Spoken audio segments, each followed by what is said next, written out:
Afinal, quando eu passei na oftalmologia e vi pela primeira vez o fundo de olho, houve aquela virada de chave. Pelo fato de coçar os olhos, a córnea vai ficando mais fraca, desestabilizando, aumentando a curvatura e ficando mais fina. O ideal de usar uma lente de contato seria no máximo 10 horas por dia. Então, por isso que é muito importante todos conversarem, refletirem sobre o assunto, buscar mais informações sobre a doação. Você vai estar ajudando muitas pessoas, não só com os olhos, mas às vezes pela possibilidade de doação dos órgãos também. Quem operou cirurgia refrativa alterou a camada superficial da córnea. Então, essa parte não seria indicado utilizar num transplante. Ajudar 7 pessoas. Então, uma doação dos 2 olhos seriam 14 pessoas.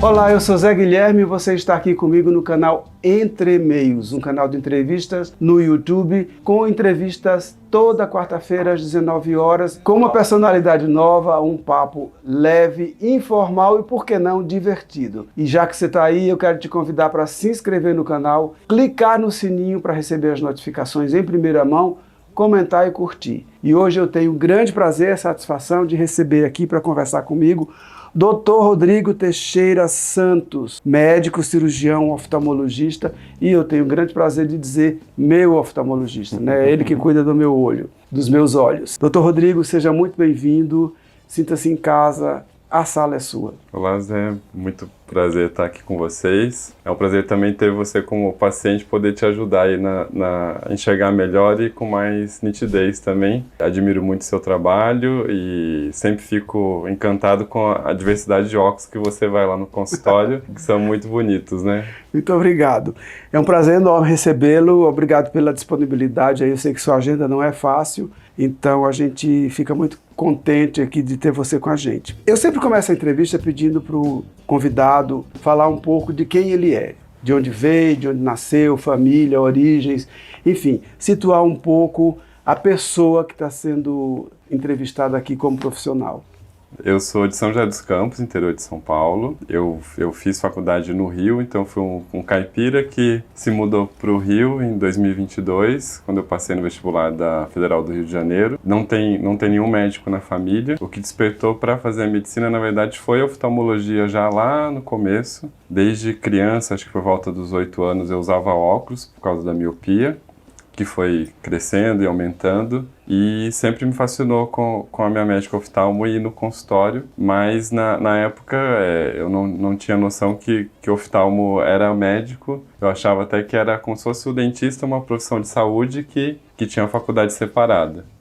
E daí, na época do vestibular, começou a abrir o campo sobre o interesse da medicina, e alguns médicos que me acompanhavam, tinha o cardiologista, tudo que acompanhava a família, sempre aconselhava, quando você entrar na faculdade, deixa aberta para você conhecer todas as áreas, você decidir qual que te atrai mais, né? E, pois bem, fui na faculdade. O Rio de Janeiro foi também uma experiência boa, que me trouxe, acho que uma vivência de não ter as coisas tão certinhas como aqui em São Paulo, e minha personalidade mais organizada e controladora. Então foi interessante que eu aprendi acho que viver um pouco mais a vida sem tentar controlá-la. É um desafio ainda. Cidade hoje, né? de praia sempre tem essa coisa mais flexível, mais essa malemolência. Eu morei 8 anos em Recife, antes de vir para São Paulo, e eu sei muito bem do que você está falando, porque assim, o ritmo era outro. Além de ser Nordeste, né, o que o ritmo já é outro, o fato de ser uma cidade de praia, as pessoas têm um clima um pouco mais descomprometido, no bom sentido, né? Que até às vezes o pessoal cria o preconceito, né? A rixa entre carioca e paulista, que o carioca não trabalha. Não é verdade. O carioca sabe aproveitar mais a vida. Então, quando a gente às vezes vem para São Paulo e fica muito tempo, às vezes a gente fica o dia todo trabalhando e esquece de controlar um pouco isso. Então, acho que falta um pouco eu voltar viver um pouco mais esse meu lado, a experiência carioca que eu tive. Mas lá, depois de concluir, no final da faculdade, eu passei pelas áreas, tudo, e fui vendo qual que me interessava mais. Eu cheguei a pensar em infectologia, endocrinologia, Mas no final, quando eu passei na oftalmologia e vi pela primeira vez o fundo de olho, houve aquela virada de chave que recuperou a memória lá de criança. Falei, olha, realmente acho que eu tenho que fazer oftalmologia e hoje sou muito feliz. Acabei fazendo oftalmologia lá no Rio de Janeiro, no Hospital Municipal da Piedade, que era um hospital que foi até da Universidade de Gama Filho, depois foi incorporado pelo município. E depois vim para a Unifesp, em São Paulo, para fazer especialização. Depois dos 3 anos de oftalmologia, me especializei em lente de contato, em córnea, em cirurgia refrativa e no ceratocone. Então, foram 2 anos aqui em São Paulo e acabei, isso foi passando o tempo, foi ficando. Também me especializei em banco de olhos e hoje eu coordeno, sou diretor médico do Banco de Olhos do Hospital São Paulo, que é uma missão muito importante para a gente conseguir melhorar o número de doações, de captações para oferecer para a fila de transplante de córnea, que está um pouco grande nesse momento. Né? Bacana. Eu fiquei dando uma olhada no seu currículo e aí eu fiquei pensando assim, ele terminou a faculdade de medicina, ele tinha 5 anos. Porque é um histórico, um currículo tão grande para tão pouco tempo, para tão pouca idade, que aí eu fiquei pensando, não, ele deve ter terminado a faculdade quando tinha 5 anos. Que aí deu tempo de fazer tudo o que ele fez até agora. Eu vou pegar um gancho aí, até por uma questão, digamos assim, até de leve ignorância com relação ao tema, e que eu acho que muita gente deve também ter curiosidade, o que é ceratocone? Então, ceratocone é uma das doenças da córnea, que é a córnea é a parte, eu trouxe até meu ajudante aqui, meu modelinho, para vocês entenderem melhor. Então aqui o globo ocular no tamanho aumentado, a córnea é essa parte transparente da frente do olho. Ela funciona como uma lente para focalizar a imagem no fundo de olho, que é a retina. A gente tem outra lente que é o cristalino, que é onde quando a gente fica mais velho vai dar a catarata. Então, em conjunto, essas duas lentes focalizam a imagem no fundo de olho, sensibiliza a retina e vira impulso nervoso pelo nervo óptico para a gente enxergar. Então, a nossa córnea ela funciona igual um vidro de relógio, protegendo e sendo transparente. E aqui tem a alteração do ceratocone. Então, quando há o ceratocone, nesse modelinho aqui está de forma exagerada, mas tem um aumento da curvatura como se fosse um cone, por isso que vem o nome da doença. É uma doença multifatorial, que tem alguns genes relacionados, mas nenhum isoladamente específico.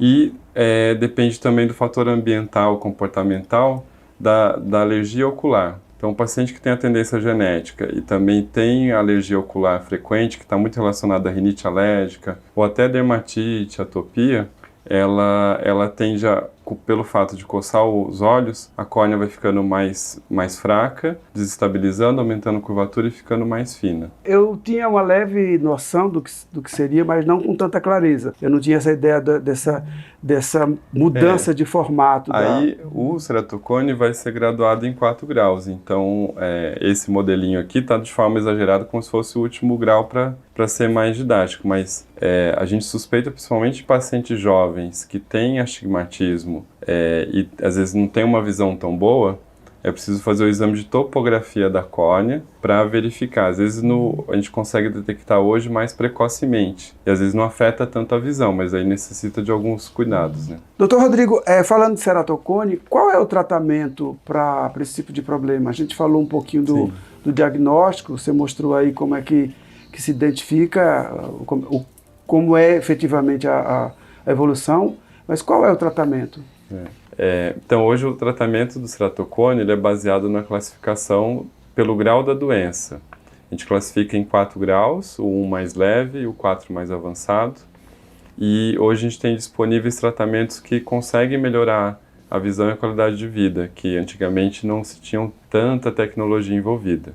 Então, hoje, para ser didático, né, mais simples, a gente divide o tratamento em 2 linhas, 2 caminhadas paralelas. Então, a questão da alergia ocular e evitar a progressão da doença. Então, avaliar a alergia, às vezes ter um tratamento integrado com o alergologista, com o otorrino, para ajudar a gente como oftalmologista a controlar a doença como um todo. Ver a questão ambiental, se o paciente tem carpete, cortina, que acumula pó e acaba intensificando a doença. E com os exames seriados, né, a cada 6 meses ou mais frequentes da topografia da curvatura da córnea, a gente vai acompanhando se houve piora da curvatura e piora do afinamento da córnea.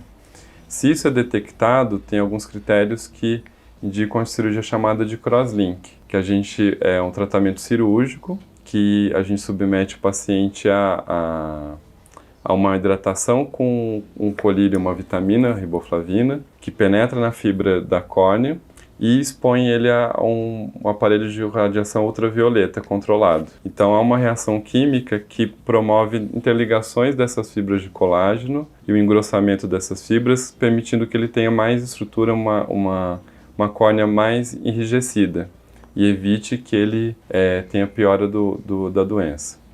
No outro lado da caminhada, a gente vai preocupar com como está a visão do paciente. Então, nos estágios iniciais, tem paciente que vive bem apenas com uma correção do óculos. Quando o óculos não dá uma visão satisfatória, a gente tem as lentes de contato, e o destaque é para lentes rígidas e esclerais, que permitem uma camada nova da córnea, como se tivesse feito até uma cirurgia de transplante. A gente regulariza a córnea e os raios passam com mais regularidade e conseguem ser focalizados na retina com maior nitidez. Quando o paciente, por algum motivo, não consegue usar a lente de contato, existe a opção do anel intraestromal, que é um segmento de acrílico que a gente coloca dentro das camadas da córnea, e ele vai ajudar a dar mais estrutura para a córnea e modificar a córnea aplanando o centro. Com isso diminui aquela área do ceratocone, reduz o grau e tem uma melhora da visão. E no estágio mais avançado, daí seria quando já se tentou todas essas técnicas, aí tem a indicação do transplante de córnea. Então temos hoje o que aumentou muito nos últimos 10 anos foi o avanço de tipos de lente de contato para ceratocone e dos anéis intraestromais, são os famosos anéis de Ferrara, que é o Dr. Paulo Ferrara é um médico brasileiro de Belo Horizonte que fez os primeiros implantes em pacientes ceratocone, é a nossa referência no Brasil e mundial nesse tratamento, foi um dos pioneiros. Então, eu brinco às vezes com os residentes, né, quando eu dou aula, que é como se fosse o nosso outro Santos Dumont, né, que inventou o avião. Então, Paulo Ferrara ajudou o desenvolvimento dessa técnica. Eu sempre fico curioso porque eu percebo que em determinados períodos do ano as pessoas aparentam ter ou apresentam com mais regularidade algumas intercorrências oculares, seja conjuntivite, enfim, alguma ou algo que se assemelha a conjuntivite. Isso tem a ver com a estação do ano? Tem alguma relação? E algumas estações do ano mais frequentemente acontecem problemas oculares? Sim, a conjuntivite alérgica, né, que vai ter o olho vermelho, a irritação, o aumento da coceira, até um pouco de lacrimejamento e secreção, ela tem a ver com às vezes mudança de clima. Em países que tem uma mudança de estação mais demarcada, isso fica mais notável. No Brasil, pela diversidade do nosso clima e essa oscilação tão grande, não tem um período mais específico, mas quando a gente nota no consultório que aumenta os atendimentos relacionados a isso, quando tem uma mudança muito brusca de temperatura. E existem as conjuntivites que são transmissíveis, que são causadas por bactéria e por vírus, que às vezes tem relação um pouco mais no inverno, por conta de, às vezes, uma diminuição da asepsia, da limpeza das mãos adequadas. Então, a pessoa pega nos objetos, pela rua principalmente, e acaba coçando o olho. Então, é uma forma de transmitir. E, às vezes, no verão também, por conta de uso de piscina compartilhada, as crianças geralmente acabam pegando bastante nesse período. Entendi. Voltando um pouco para a questão do ceratocone, eu fiquei com uma curiosidade aqui que me veio em seguida, que o ceratocone ele sempre tem um fator genético ou pode não ter nenhuma relação? Sempre tem um fator genético relacionado. A gente ainda não tem exames genéticos mais acessíveis para serem feitos de rotina, mas pelos estudos que tem, são alguns genes relacionados. Talvez no futuro possa especificar mais isso e tenha teste genético mais específico. E existem cuidados preventivos que possam ser adotados para evitar, vamos supor, o paciente não sabe que se ele tem esse fator genético, Sim, mas sim. existem alguns cuidados que possam amenizar o risco de ele ter esse fator genético e desenvolver a doença? Sim, sim. O alerta sempre é nunca coçar os olhos. Se você tiver uma coceira, tem alguma coisa errada. Pode ser uma alergia ocular, pode ter sido um cisco que entrou, algum outro tipo de inflamação. Então, procurar uma assistência com o médico oftalmologista para ver a causa. Evitar também aquele uso de colírio que deixa o olho mais claro, que tem vasoconstritor, porque ele vai mascarar o problema e você não vai tratar realmente a causa. Então, até em junho, já há uns 3 anos, tem uma campanha chamada Junho Violeta, que a gente trabalha conscientização sobre o ceratocone. E o lema da campanha é não coçar os olhos. Então, porque está muito relacionado, existem estudos, né, feito estudo genético e a topografia que mostra que esse paciente tem uma tendência a ter o ceratocone, mas quando ele não coça os olhos, aquela doença fica estagnada. Porém, quando há coceira, é o fator de aceleração do processo da doença. Então, a prevenção seria fazer o exame regular, não coçar os olhos e, principalmente, verificar em crianças, adolescentes, que é onde a gente descobre mais o ceratocone. Dificilmente vê na faixa mais adulta, mais velha, que o ceratocone. Às vezes um ceratocone que não desenvolveu a gente detecta no exame de rotina, mas aí a tendência é ficar mais estável. Mas nesse período de adolescente até os 30 anos de idade, é ainda uma faixa etária que tem uma predisposição à progressão da doença se não for devidamente cuidado. É impressão minha ou o cuidado com a saúde ocular é uma coisa bastante precária? É um pouco diverso ainda. Tem o Brasil, pelas assimetrias, né, as desigualdades que a gente tem, ainda o acesso à oftalmologia não é tão igual. O Conselho Brasileiro de Oftalmologia tem feito ações para reverter isso. Até eu participei do Fórum Nacional de Transplantes, né, e também do Fórum Nacional de Saúde, que foi em julho desse ano, em que eles estavam discutindo junto com os parlamentares e apresentando propostas para que na rede básica tenha alguma forma de triagem, detecção de alterações mais comuns e fazer aqui no nível da secundário, terciário de saúde para que tenha um tratamento acessível a todos, mas ainda para a população em geral ainda é um pouco mais difícil. E a consciência também de fazer consultas de rotina ainda não é uma coisa tão cultural no Brasil. De uma forma geral, né? Quer dizer, não só a oftalmologia, mas acho que a gente não tem muito hábito de, independente de ter um problema, Sim. de fazer aquele acompanhamento. É mais para apagar um incêndio, né? Não estou enxergando, vou no oftalmologista, estou com a dor de barriga, estou com dor na garganta. Eu queria abordar uma questão que eu sei que é da sua área de especialização, que é a questão da lente de contato e refração. Queria que você falasse um pouco sobre isso. Nem tenho o que perguntar porque é ignorância total. É mesmo curiosidade de saber um pouco sobre essa área. A lente de contato é uma outra forma de corrigir a visão dos olhos. Então, a gente pode pensar de uma forma geral, né, a correção em 3 opções. O óculos, que é o mais básico, o mais simples e do dia a dia. A lente de contato, daí vai depender do grau que a pessoa tem e também se a córnea é regular ou tem alguma irregularidade. Então, existem diversos tipos de lente para cada indicação e seria para usar em conjunto. Então, o ideal de usar uma lente de contato seria no máximo 10 horas por dia e sempre ter um óculos de apoio para quando o olho estiver irritado, no período que estiver em casa, para dar um descanso, um respiro para os olhos, né? Que a lente de contato, mesmo bem adaptada, ela acaba diminuindo um pouco a oxigenação da córnea. Então, quando há um abuso ou de excesso de uso ou uso por muitos anos, pode ocorrer algumas complicações nos olhos. E outra opção de correção é a cirurgia refrativa, que a gente utiliza a correção pelo laser para deixar o paciente dependente do óculos e lente de contato. Então, a lente de contato que a gente tem que frisar é que tem que ser bem adaptada, bem indicada. A gente, como médico oftalmologista, não recomenda a compra de lente por site, em óticas, porque às vezes não vai ser verificado, primeiro, algum problema de saúde ocular, como glaucoma, pressão no olho, que é uma das causas de cegueira, e às vezes não vai ser bem indicado o melhor tipo de lente para aquela situação, para aquele caso do paciente. Tá, e no caso da cirurgia, eu me lembro que teve um período, em determinado momento, não sei precisar quando, que houve um boom, assim, todo mundo queria fazer cirurgia para tirar a miopia, inclusive esse que vos fala também fez.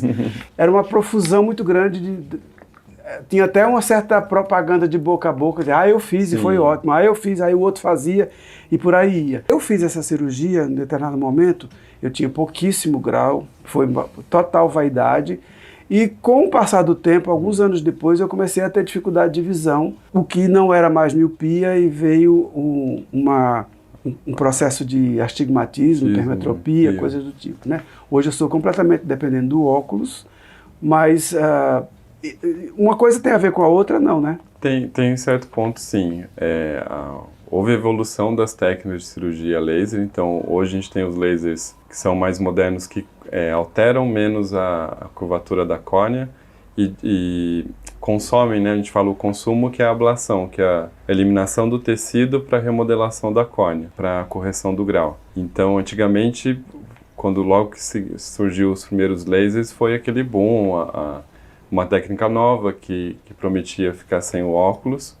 Hoje a gente já tem alguns exames mais precisos para fazer a avaliação no pré-operatório, para ter uma melhor indicação. E um dos critérios também é a estabilidade do grau, que é muito importante os pacientes saberem que precisa do grau estável para que a tendência é que ele continue estável. Se a gente operar no momento que está oscilando muito, a gente vai corrigir aquele grau, porém o olho ainda pode alterar e desenvolver outro tipo de grau. E depois dos 40 anos, 45 anos, todo mundo, independente se operou ou não refrativa, vai ter um problema da vista cansada, da dificuldade de visão. Então, precisa-se de um grau adicional para perto, para leitura. E isso está muito... A demanda hoje é muito grande porque nossa vida está muito baseada em telas, né? Em celular, em tablet, computador, que há 10 anos atrás não tinha esse uso tão grande e dependente, né? Então hoje os pacientes vêm com queixa maior de visão de perto por conta dessa mudança cedo, de comportamento. E mais cedo também. Eu me lembro que eu comecei a ter dificuldade com visão para perto, eu estava com uns 42 anos mais ou menos. Aí eu pergunto, aproveitando essa questão, eu que fiz cirurgia da miopia, ou qualquer pessoa que tenha feito, como você, uma pessoa que tem uma ligação aí com o banco de olhos, o meu olho e dessas pessoas que fizeram cirurgia de miopia servem para doação? Sim. Pós-morte? Pode ser utilizado a doação. Falando um pouquinho mais de doação, né? O que a gente tem de legislação atualmente? A doação é um ato voluntário, porém quem autoriza é o familiar. Então, por isso que é muito importante todos conversarem, refletirem sobre o assunto, buscar mais informações sobre a doação. Você vai estar ajudando muitas pessoas, não só com os olhos, mas às vezes pela possibilidade de doação dos órgãos também. A família precisa ser conversada porque, infelizmente, depois que a gente morre... Não tem como você dar autorização, né? Dar autorização. E não tem validade de deixar algum documento, testamento, registro no cartório, porque é lá no momento no hospital que a família vai fazer essa opção. Então, infelizmente é muito comum que às vezes há divergência entre os familiares, os filhos, a esposa, o marido, diverge, mas fulano falou que queria ser doador, mas eu não lembro de nada, não quero que seja. Então, quando é bem conversado, já teve casos que daí a família lembra, lembra que aquela vez falou, é verdade, então vamos fazer a vontade da pessoa de ser doadora. O técnico do banco de olhos, ele retira, depois da autorização, né, e do esclarecimento da família, retira todo o globo ocular e leva para o laboratório do banco de olhos. Lá é feita a avaliação biomicroscópica, né, como se fosse um microscópio o mesmo aparelho que a gente examina o olho no consultório, tem uma adaptação para colocar aquele globo ocular e depois é feito o procedimento de preservação. Então, no nosso olho, a gente pode utilizar a córnea, então é feito um corte perto do branco do olho, então tira essa parte da córnea, e em alguns casos também pode ser preservado a esclera, que é o branco do olho. A córnea, ela vai ser utilizada para o transplante de córnea, com finalidade de enxergar daqueles pacientes que estão com algum problema na visão, dentre eles o ceratocone, mas também existe a doença do endotélio, que é a mais comum, distrofia de Fuchs, ceratopatia bolhosa. que acaba piorando a visão, geralmente, de pacientes que fizeram cirurgia de catarata, pacientes com idade maior. Mas hoje em dia a gente tem técnicas que conseguem separar essa córnea para melhor aproveitamento e também para melhor eficiência da cirurgia. Então, são transplantes lamelares, transplantes de camada. Então, respondendo a sua pergunta, né, quem operou cirurgia refrativa alterou a camada superficial da córnea. Então, essa parte não seria indicado utilizar num transplante. Porém, o endotélio, que é a parte interna, seria indicado para um transplante de camada do endotélio para outro paciente. Então, é possível doar. É importante ter essa informação também, se a família souber informar que fez algum tipo de cirurgia, é útil para a gente, mas na avaliação a gente também consegue separar. Identificar. E a esclera, né?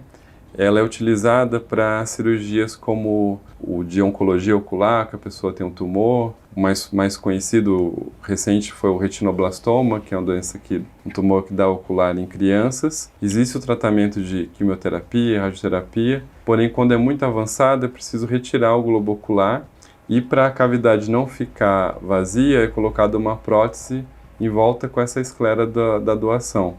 Então, para fazer a reconstituição e depois uma adaptação de uma prótese do olho. Pacientes que sofreram acidente, que teve alguma também causa de necessitar a retirada do globo ocular, essa técnica utilizada.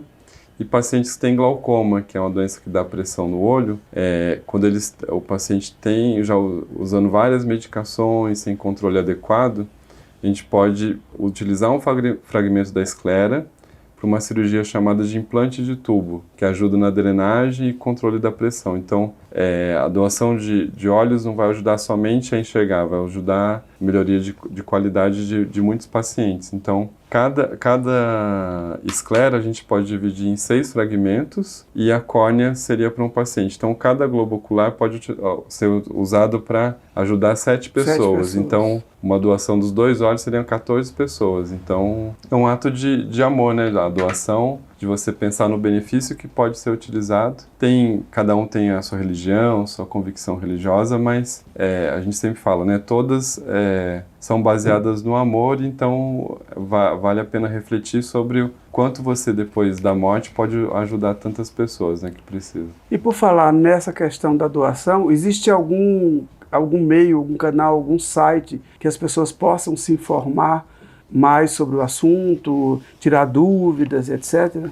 Tem no site do Hospital São Paulo, da Unifesp, tem a seção do Banco de Olhos, é possível acessar. E também existe o site da Associação Brasileira de Transplantes de Órgãos e Tecidos, ABTO, que também é possível ter informações também sobre a doação de órgãos. Uma coisa, falando em órgãos, né? A doação de órgãos só é ocorrida pós-morte nos casos de morte encefálica, em que o sistema cerebral não está responsivo. Existe um protocolo para concluir que aquele paciente está em morte cefálica, porque o coração, o pulmão continua funcionando pelos aparelhos, mas não tem prognóstico de melhora, né? Seria um estado diferente do estado vegetativo, que às vezes há a possibilidade de retorno, mas com esses exames do protocolo mostra que não tem nenhuma atividade cerebral, então é considerado a morte cefálica.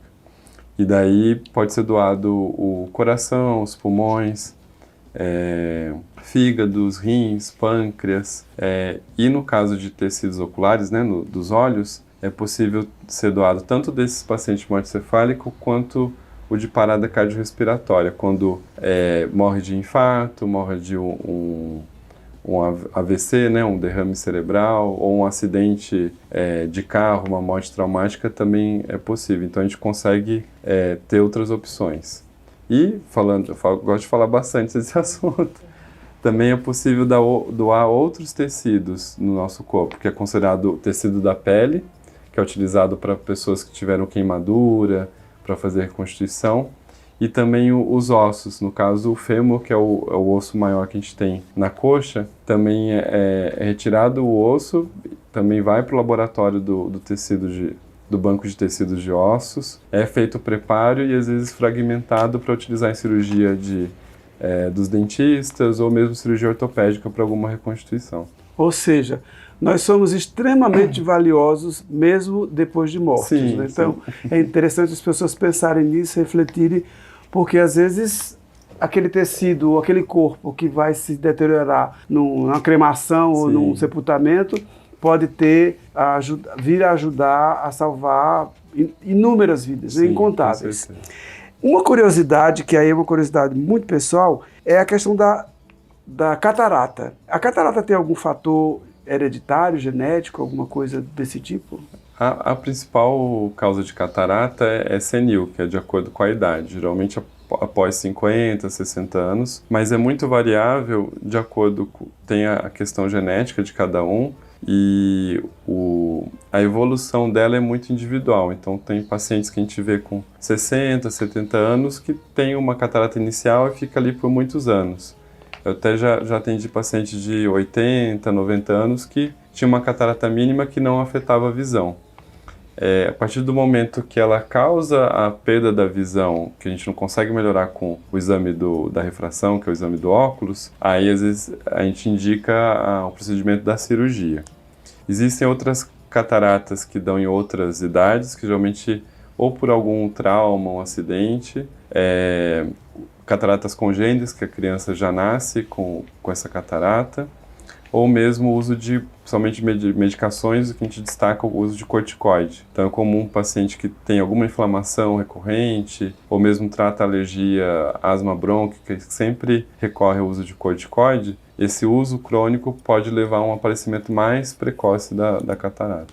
É mito ou é verdade que com a cirurgia da catarata há melhora da qualidade da visão e há também uma redução de grau que a pessoa usa? Isso, é verdade. A catarata, como eu tinha mostrado lá no início, é quando essa lente aqui, que está transparente, ela fica mais opaca. Então, com isso, a luz não consegue ultrapassar até chegar ao fundo de olho, a retina. Então, o paciente vai começando a ver mais embaçado e quando a gente opera, volta a transparência desse meio. Então, consegue melhora de contraste, melhora de coisas coloridas também.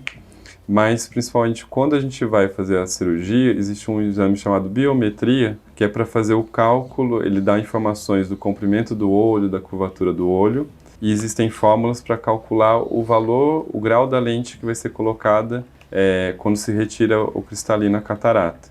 E aí, nesse processo, é possível determinar um grau que elimine a necessidade do uso de grau.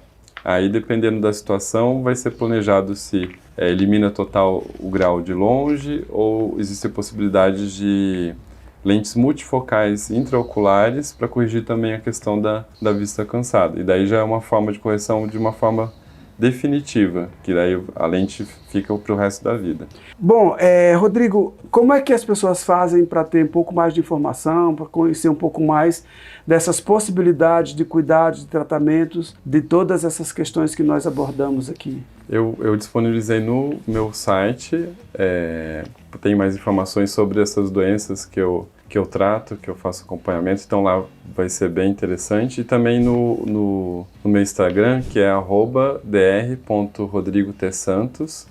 Lá tem informações sobre as doenças, os tratamentos, lives com outros profissionais da área de saúde, que tem bastante informação e também sobre a conscientização, falando mais sobre a doação de óleos e como ser um doador também. Pronto, então você que é curioso e que ficou com vontade de tirar dúvidas sobre o assunto, a gente vai deixar o @ do Dr. Rodrigo, e você pode acessar tanto o Instagram como o site e obter informações sobre todos esses temas que a gente falou e tirar suas dúvidas. Rodrigo, foi um prazer enorme te receber aqui. Eu quero agradecer a tua disponibilidade, a generosidade, de vir aqui conversar comigo sobre esses temas tão interessantes, tão importantes para a saúde. Não só, a gente acabou não falando só da saúde ocular, acabou falando de outras áreas. Muito obrigado pela tua disponibilidade. Guilherme, muito obrigado aqui pelo espaço para a gente falar um pouco mais sobre doenças oculares que são tão frequentes e às vezes a população ainda não tem conhecimento, e coisas fáceis de fazer a prevenção, como não coçar os olhos, que tem que ser divulgada. Muito obrigado. Obrigado a você. Essa foi mais uma entrevista do seu canal Entre Meios, hoje com o Dr. Rodrigo Santos, oftalmologista. E já que você está aí, eu quero te convidar para se inscrever no canal, clicar no sininho para receber as notificações com antecedência, comentar e curtir. Toda quarta-feira, 19 horas, uma entrevista nova, um papo leve, informal e, por que não, divertido. Vem com a gente!